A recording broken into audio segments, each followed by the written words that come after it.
This is Kidstuf. This is where our kids get a chance to bring their parents to learn. So each month we get together and we try and learn from a little story from God about what He wants to do in us to change the world around us. These little tidbits are called virtues, and this virtue for today is going to be pretty cool. So you guys ready to get started?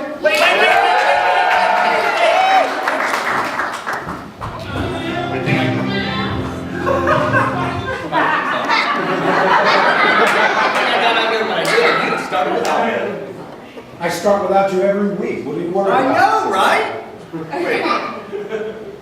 All right. That's a joke. Hey, anyway, the reason I wanted you to wait, I had to get out here before the definition, is because I have the perfect device as an example for this month's virtue. It is the hottest electronic item of the season. I know, I'm so excited. It's the hottest thing of the season.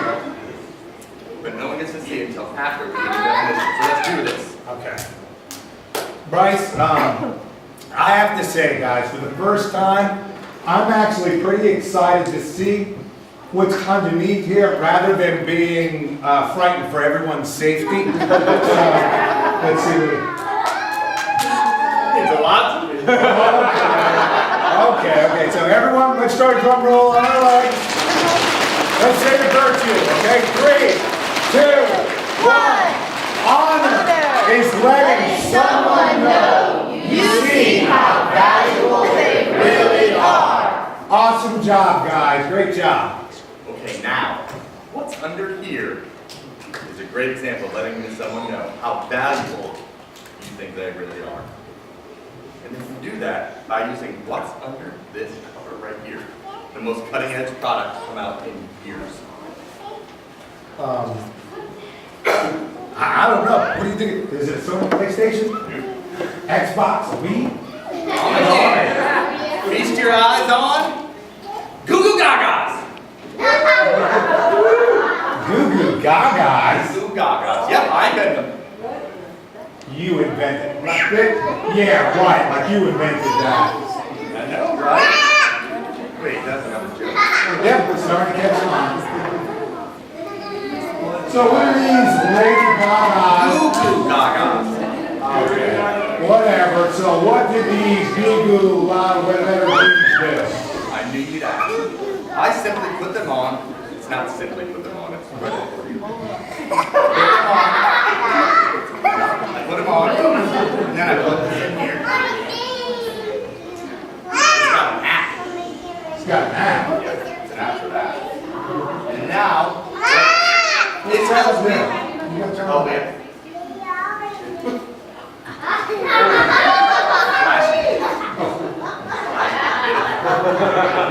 Now, whoever I look at, it'll tell me how much they're worth. For instance, that guy over there. I'm sure it's going to work. It makes a sound. Oh, worth $500. That guy in the back, the guy in the back, the one that's trying not to make eye contact with me. 345. No, wait. 10, 37 cents. Whoa. Wait a second. That is terrible. You can't tell someone's value by looking at them. You just did. You just did. No. That's not what we mean by seeing how someone's what their value really is. Is their value really? I suppose you have something that would work better than this cutting-edge technology? Absolutely, I have something that works a lot better. It's called this month's widget. Widget. We love saying widget. These are widgets for you guys. This one we call the place of honor. It's a placemat. Well, it's not just an ordinary placemat. What you guys could do is take some time to decorate it and do anything you want to this, and then you choose someone at the dinner table that gets a chance to eat at the place of honor. Pretty cool, huh? Yes, if you want to go all old school. But I I still think my goo goo gagas are pretty awesome.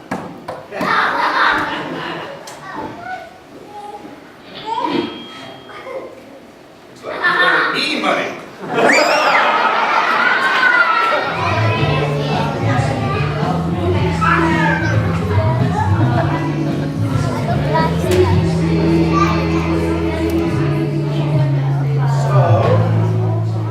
Now's your chance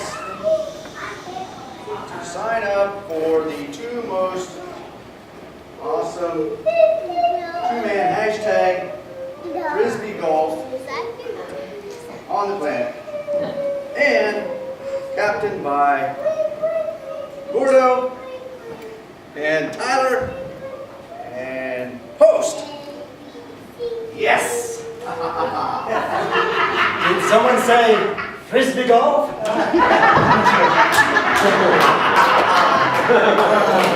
Well, it's almost time. Did you take care of the advertising?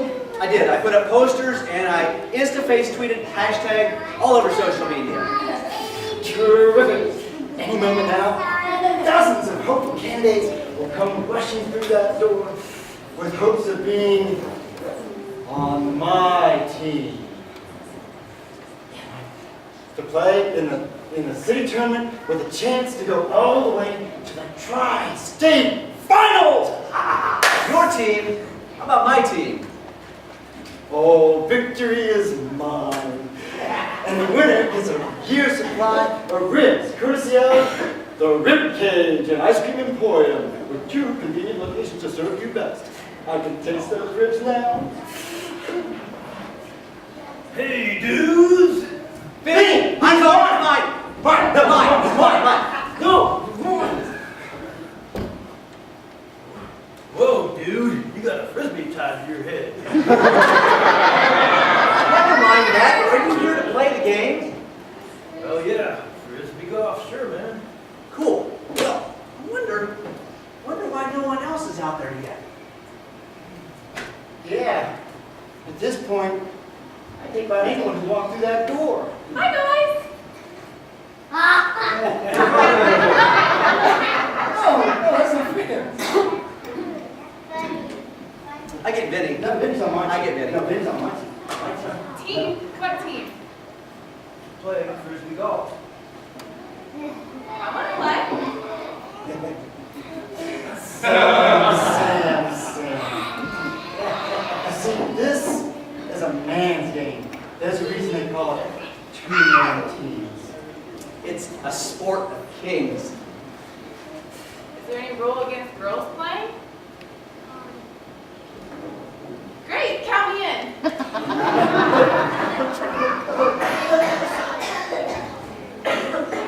You said it's a team of 2. Look around. Do the math. You need me. Fine. I don't care. I have Vinny. Now, just a minute. We agree on a draft system. Oh, I've got an idea how we can solve this problem. I'm gonna take my hand, put it down my back. Hold a couple fingers, and you guys guess. Whoever gets the right number, just choose first. Sounds like cool. Why now? Everybody concentrate.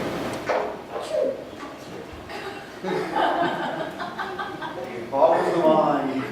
Vinny, you're not supposed to hold your hands up where we can see them. Put them behind your back.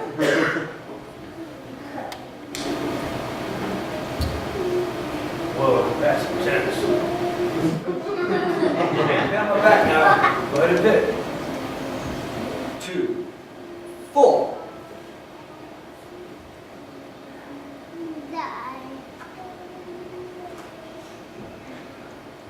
Well, how many fingers you holding now?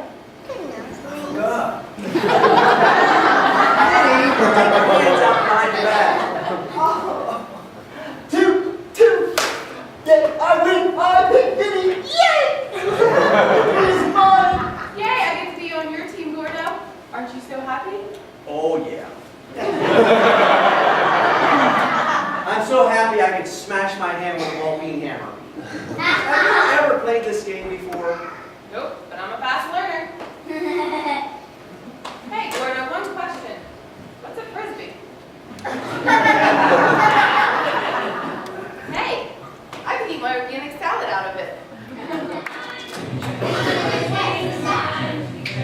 I'm feeling free. Take a chance on me. If you need. Hello, everyone. Oh, everything's on.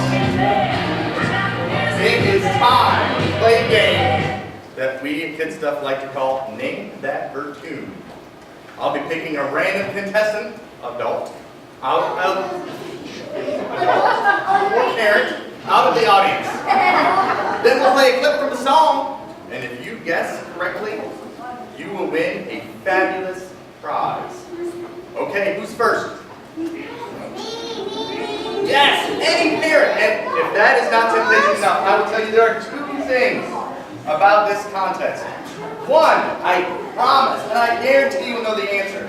And two, unlike every other month we've done it, the prize is actually something you'll want. Now, who's up? I think John Alice should. I'm sorry. Can we nominate John Alice? Normally not, but in this case, yes.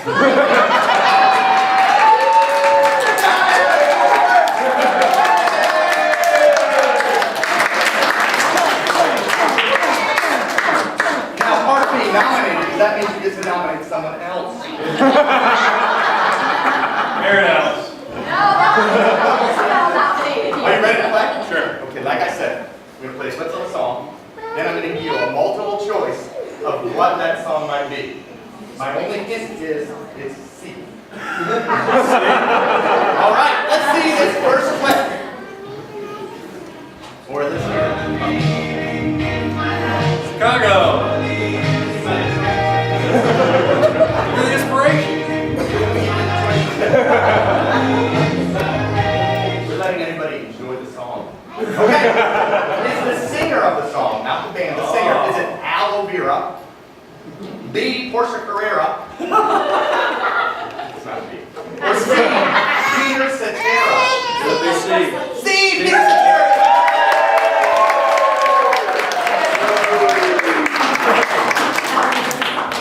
Not kicking her, nothing. All right. Who's next? Do I have to nominate someone? Look, because no adult is putting their hand up, yes you do. Oh, wait. I do have one adult volunteer in the back. Yes, sir. But thank you for the offer.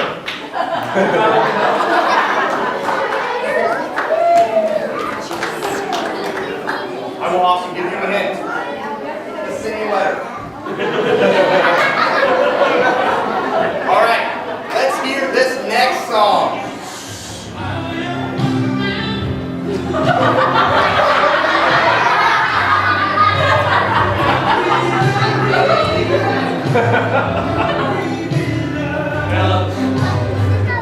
I'm going to give you three choices, though I think we both know. You already know who it is, and you were listening to it on the way. So do you think it's A, Peter Primavera, B, Hanna-Barbera, or C, Peter Cetera? Not yet. I'll get to that one. Correct, it is C!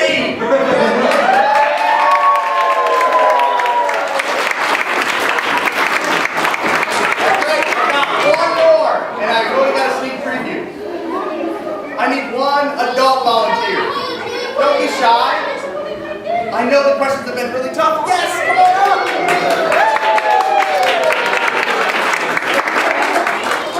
Thank you for volunteering. All right, we have one more trick for you.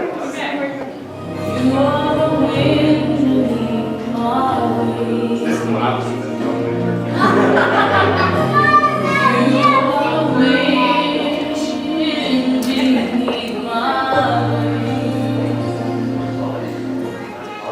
Is the singer of this song A, I'm a Giggler,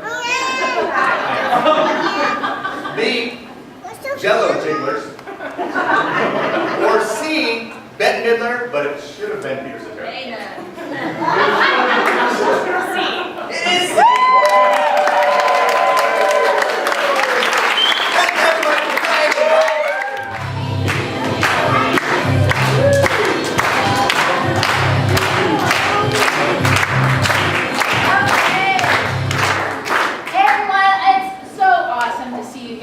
I'm just so excited to be here, and you're here. We are so honored that you've chosen to spend time with us today here at Kidstuf. And now we have a really cool opportunity for you to have an opportunity to spend some time with God by looking at His Word, which is the Bible. Of course, here at Kidstuf, we like to bring it off the page and make it come to life. Hey, Bryce! Bryce, can I get your help out here? Bryce? Hello, Lizzie. Just came out. I need more pencil. Okay, well, it's too bad because I was going to see if you wanted to help me create a comic book. What? Me, a comic book artiste? I'm so in. I know. Okay. What do I do? Well, first I need you to pick some volunteers. Oh, it worked really well the last time. I know. So we're going to need a couple of kids and a couple of parents. A couple of kids and a couple of parents. Yeah, where were all you guys when I was out there a minute ago? Oh, look, that's a good band, right? How about this little girl right here?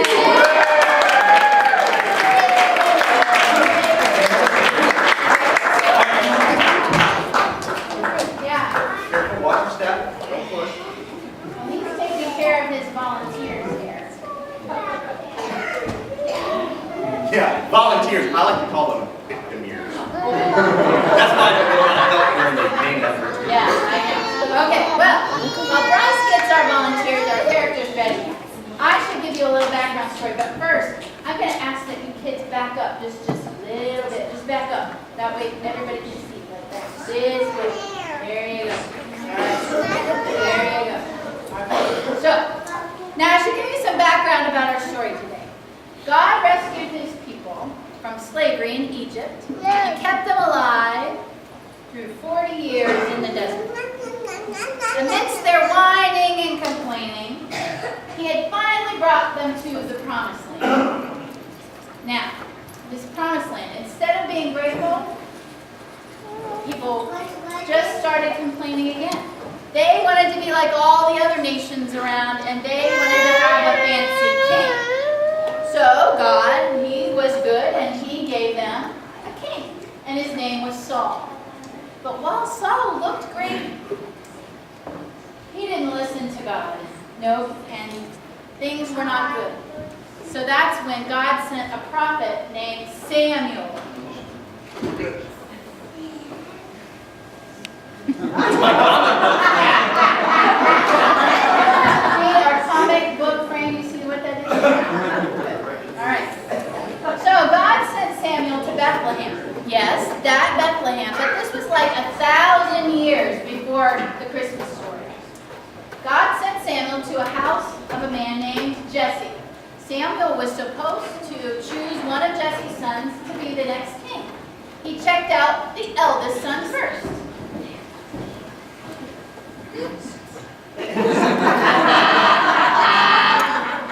Nope, not the right one. God said that wasn't it. He told Samuel that while people look good on the outside, God looks at what's on the inside, at the heart. So Jesse brought out his second son.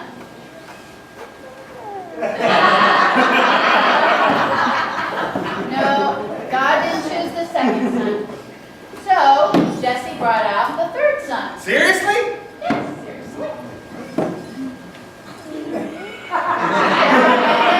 And then sons 4, 5, 6, and 7.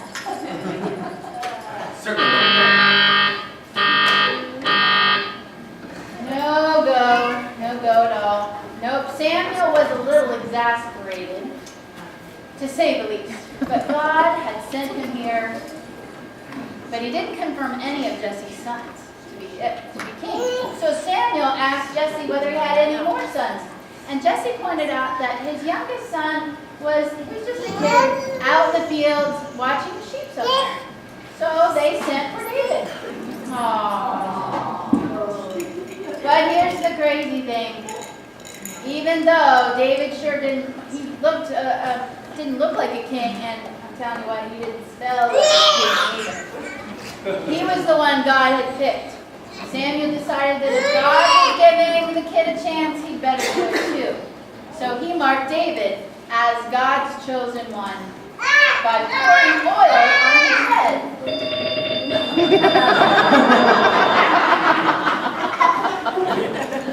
Sometime later, the older brothers were out, called away to help King Saul fight the Philistines.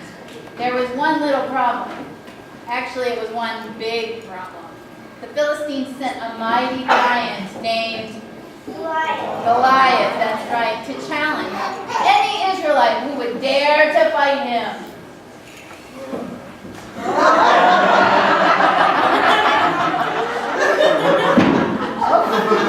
Goliath is certainly not a pretty sight here. Okay. Goliath shouted out his challenge every morning and evening for 40 days, but all the Israelites were too scared to fight him. But back at home, Jesse was getting a little worried about his sons, so he sent David to take some food and to bring back a report about how they were doing. Just about that time, David showed up. Goliath made one of his challenges as usual. Everyone panicked and ran away. That is, everyone except for David. David couldn't believe that everyone was running away. So Saul thought that, David told Saul that he would fight Goliath. At first, King Saul refused, but at last, Saul agreed and gave him a chance. He even offered to let David borrow his royal armor and sword.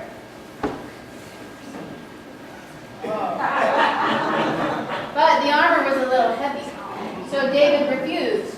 In fact, he picked out his own weapon.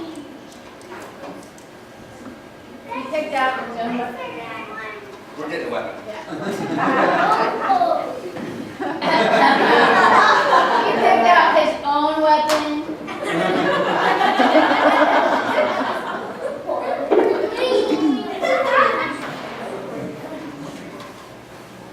Oh, that's more like it, yeah. That's okay. Then soon, Goliath came out again to challenge the Israelites. When he saw a boy approaching with no armor or weapons, he wasn't exactly petrified.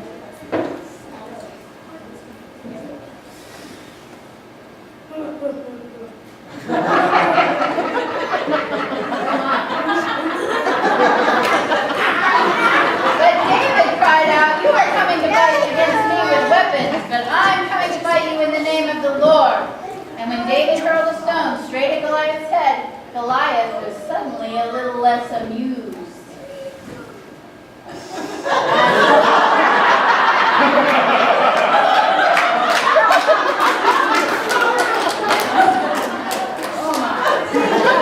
That one tiny stone hit Goliath directly on the forehead, and he toppled down to the ground, dead. Yeah. Well, let's thank our volunteers, everybody.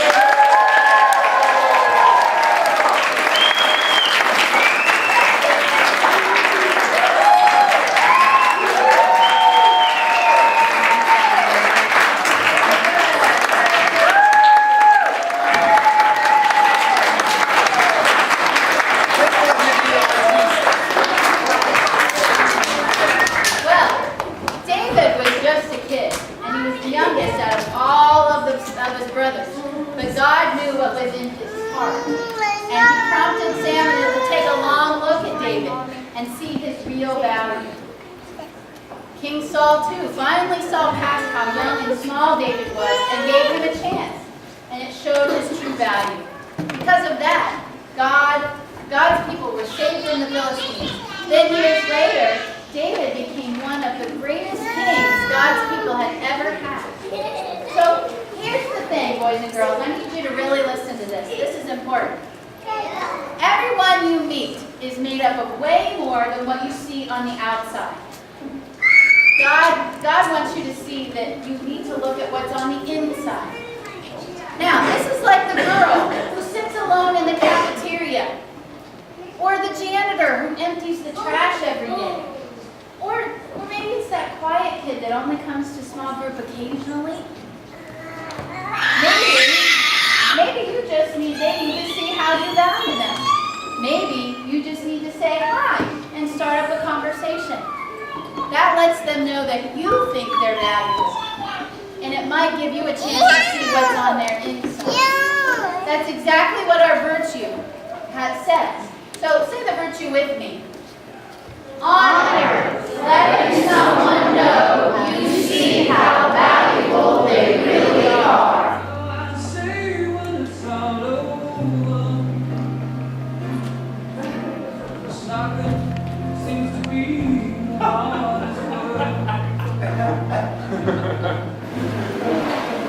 I can't believe it. We were so close. I'll never get over it. I'll just never get over this debacle. Hey, Jude, at least you didn't do as bad as Gordo and Sam did. Oh, I couldn't bear to watch the awards ceremony. How did they do?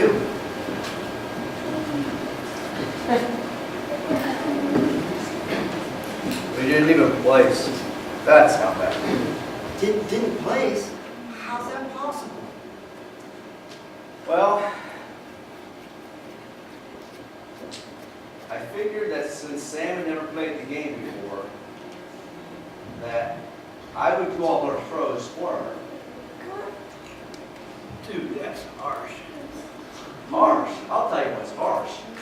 When we got to the last hole, the 18th hole, we were actually in the lead. But then one of the officials said that since I didn't let Sam throw, that they docked us 5 strokes for each hole. Dude, that stinks. I'll tell you. But they gave the first 10 finishers 20% off coupons on rib cage rib sauce.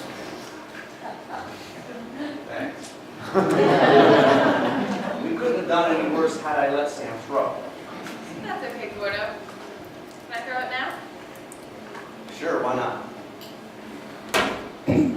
You know, in hindsight, I should have let Sam throw during the game. I mean, I wasn't a very good friend to Sam. She was just trying to help out. Yeah, I know. Sometimes you can't see the forest for trees, my friend. But I have an eye for spotting talent, and Sam just didn't have it. Sam, Wait, I want to throw it one more time. Sure, go ahead.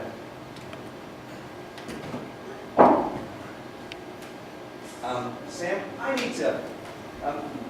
Sam, what are you looking at? Wait for it.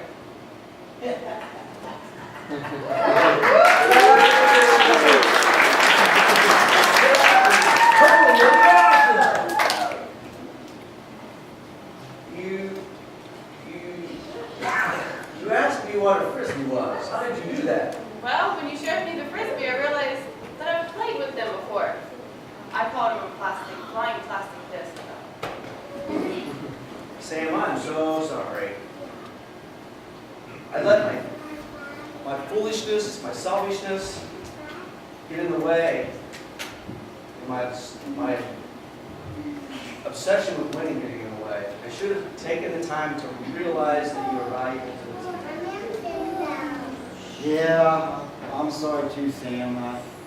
We didn't see your value as a frisbee player because, you were a girl, and, well, we were so wrong. With you on either of our teams, either one of us would have won the whole thing. Oh, that's okay, you guys. Hey, there's always next year. No doubt about it. Come on, Benny, I'll show you the trick. Sweet. Dibs. Yes. I call dibs on Sam for next year. No, you can't do that. That's next.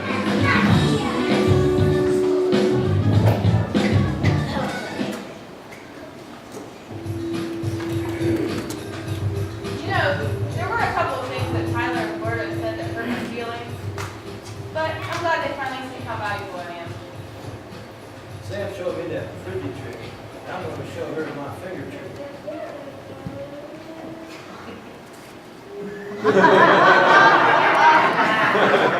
Well, did I learn a valuable lesson today? From here on out, I'm going to take the time to acknowledge the true value in the most unlikely places, especially frisbee golf. Did someone say? Don't even start.